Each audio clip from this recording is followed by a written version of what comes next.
Welcome back, everybody. I'm Brad Means. And I'm Jenny Montgomery. Thanks for joining us. Coverage you can count on continues tonight with an ongoing murder investigation in Augusta. Investigators say Darrell Lee Jr. is wanted in Tuesday's deadly shooting at Foxton Apartments on Wrightsboro Road. They say Lee shot and killed Juwan Doby. Investigators say the shooting was gang-related. Neighbors in the area say they hear gunshots all the time. Well, the Richmond County Task Force says gang activity does seem to be going up in the area. In fact, right now the agency is tracking more than 100 active gangs. Most of them are small, though. News Channel 6's Mike Miller spoke with an undercover investigator about this growing problem, and he's live in our newsroom now. Mike?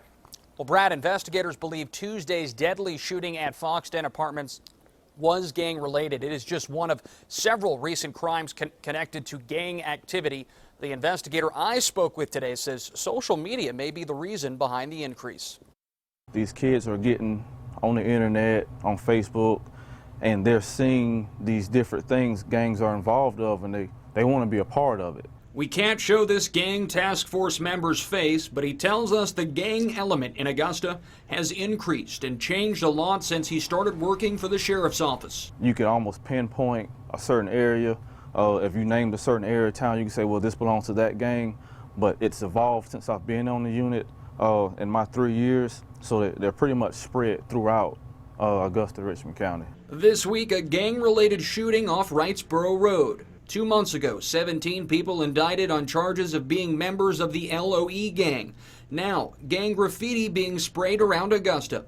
Investigators say it's a sign that gang culture seems to be cool again. Normally when you talk gangs, people think GD's Bloods, just like you're saying, the nationally known gangs. But here in Augusta, we have a lot of what you call hybrid gangs or neighborhood gangs. Whether it's selling drugs, committing fraud, or stealing, investigators say the criminal activity usually escalates to violence. Somebody owes somebody money, somebody's told to commit a crime to be initiated into the gang. When you're dealing with the gang element, it could be anything. As gang activity seems to be growing, investigators say it can still be a challenge to connect crimes to gangs because citizens are afraid to speak up. However, the Gang Task Force says the best way to stop gang activity is to just prevent them from forming. Kids join gangs because they want attention that they're not getting at home. I encourage parents to keep close relationships with their kids, talk to them if they got problems and things like that.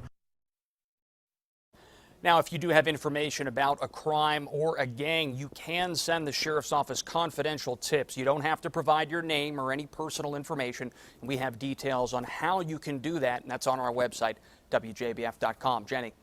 All right, Mike, thank you for that. The Richmond